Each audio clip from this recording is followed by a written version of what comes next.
Welcome to It's Beyond the Food podcast, my sisters. I'm your host, Stephanie Dodier, and today we're back with another episode of our mini series called Coach Corner. And this series is for all the health professional who want to learn how to coach behavior and mindset without reinforcing diet culture. Now, before we dive in, if you love the short focus episode, go grab the free Coach Corner vault. It's my on-demand library of over 50 mini training on mindset, body image, eating behavior, and even a little bit of business coaching. You can go and grab it at stephaniedozie.com/coach corner or check out your podcast app in the show notes section. There should be a link in there. Let's dive in. The first question that you guys submitted is this one. How do I help my client when they say, quote, but I want to physically feel better? Now, this is a very common one. And I want to use a very specific example for answering this question because it's going to help me teach you how to coach that. And the person who submitted this question is a dietitian, and she gave me the exact word that a client submitted on an intake form. So it reads like this in client words. I feel so terribly physically. I'm out of breath when I climb the stairs to my apartment. My hips hurt when I stand up from a chair. I'm a mess. The only solution I can see is losing weight, but I know this doesn't work. I'm lost. So the first place we want to start with our client is number one, this cannot be coached through DM or through email. This needs to be a physical conversation 101, you in front of the client, because there's going to be a lots of back and forth in this coaching situation. Our goal is to separate wanting to feel better physically and wanting to be smaller. Because as we know, these two desires are not the same. And what's holding back your client is something called confirmation bias. Confirmation bias is the tendency that our brain has to search for and interpret evidence, situation, facts, things that we observe so that it support our current belief and value.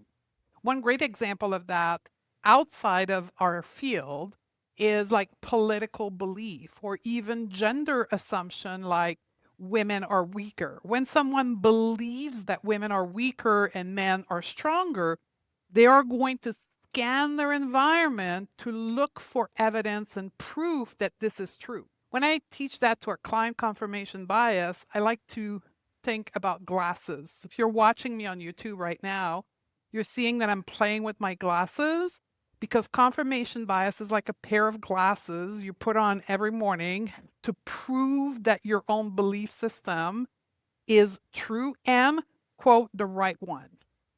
So, in the case of our niche, most people believe that weight loss equals health because they've been socialized to that. So, makes total sense that their brain goes through their current life and shows them why it is true that they need to lose weight, that their hip pain, that their cardiovascular capacity is going to get better as a result of weight loss. And that they're looking for evidence of that it is true or not. And this client says it perfectly. I know it doesn't work. I don't know the details of that client, but I've been through that with thousands of people. Like they've been dieting for 10 or 15 years. They know it doesn't work, yet they still want it. And their brain will continue to do this until they work with you and actually change their thoughts and their belief system. Because the brain will not stop the cognitive bias of confirmation bias. It will not stop that. It will constantly do that because that's how our brain is wired to evolve and stay safe.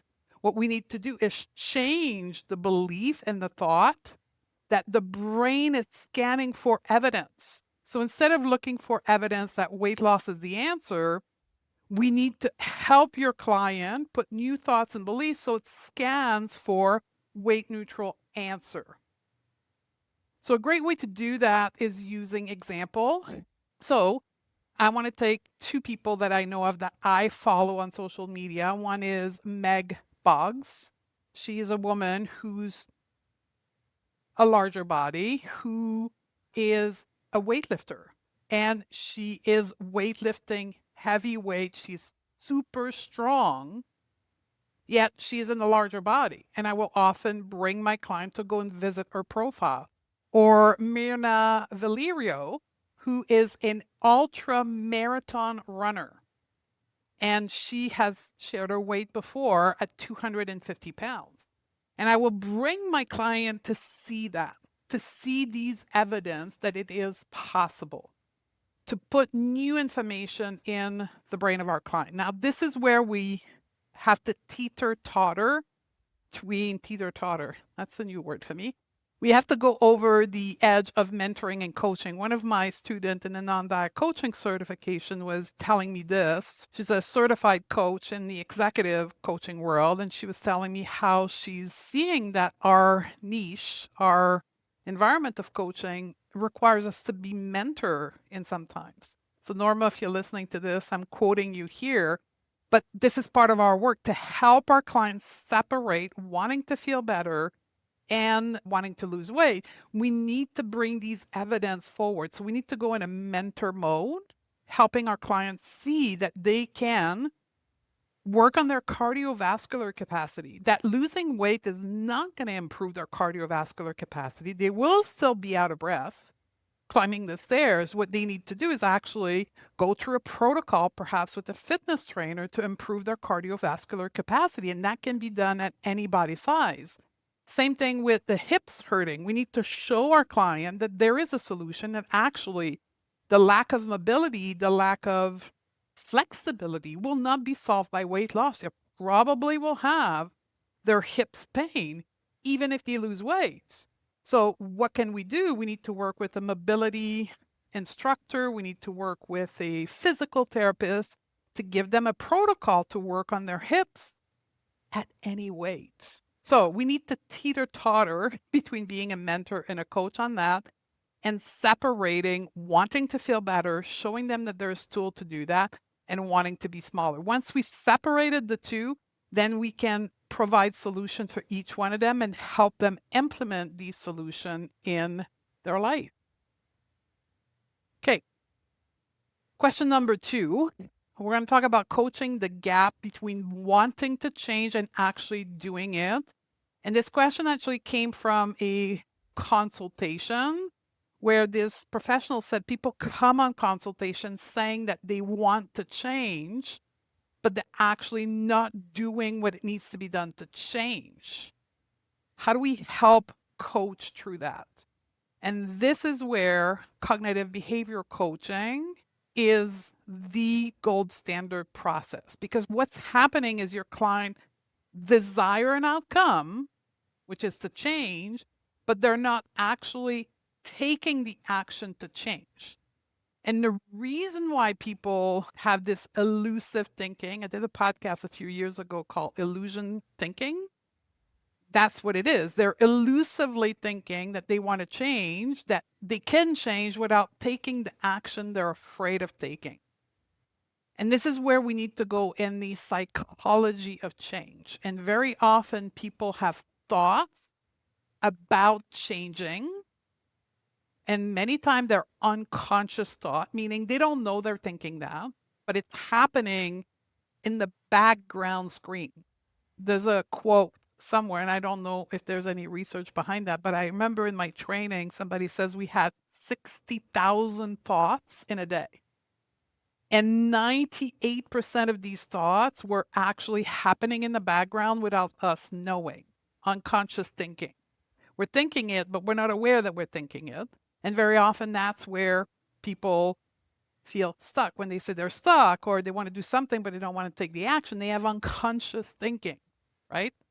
So they have thoughts, unconscious thoughts about change that create fear and engage their threat response system, and they engage in self-protection behavior that are not conducive to actually creating the result that they want. In a way, you can say that change is a bigger risk for them than staying the same. And your brain, the brain of this particular client, equals changing with risk. Could be a risk of failure, risk of being judged, discomfort, anxiety, and then they will say things, right? The behavior, as they feel the fear, their protective mechanism will make them say things like, I don't have the time. It's not the right moment. I need to be more ready. I don't have money.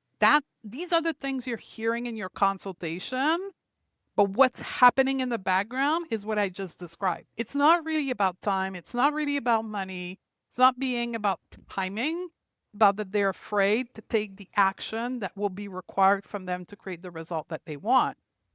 Your role is to help your client unhurt these unconscious thoughts and bring them to their awareness.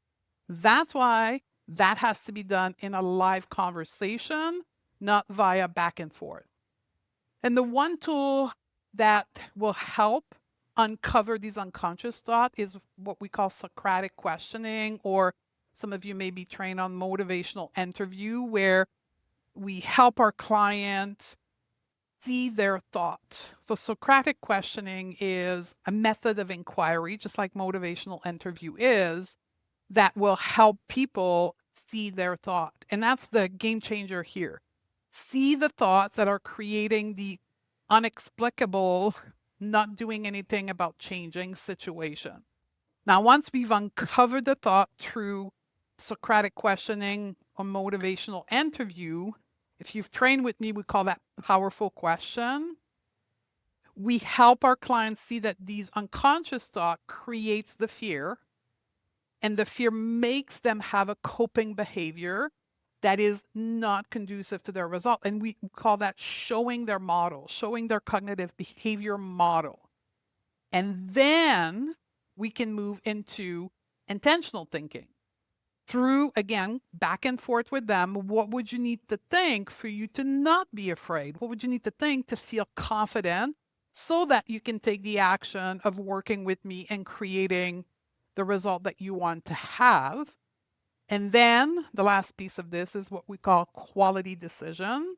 And there's a podcast on the feed from years ago called Quality Decision. You may want to go listen to that, where we help our client make a quality decision that is aligned with the goal that they want to create. So the takeaway for this question is there is a gap between wanting to change and actually taking the action to change, and it isn't a lack of discipline. So it has nothing to do with willpower. It's all about safety. It's about helping our client unhurt these thoughts and coaching these thoughts. So if you want to learn how to do this kind of coaching, you want to master it, which is rooted in cognitive behavior, self-trust, and nervous system regulation. That's exactly what we do in the non-diet coaching certification. I would invite you to register for the waitlist so you're notified when we open in early 2026 for the next cohort. Until then, my sister, I love you, and I'll see you on the next podcast. Want to coach behaviors, not bodies? Learn the mindset tool and the method that create real changes? Join the waitlist for the next cohort of the non-diet coaching certification at stephaniedodier.com/waitlist. That's where the real training begins. And I'll see you on the other side, my sisters.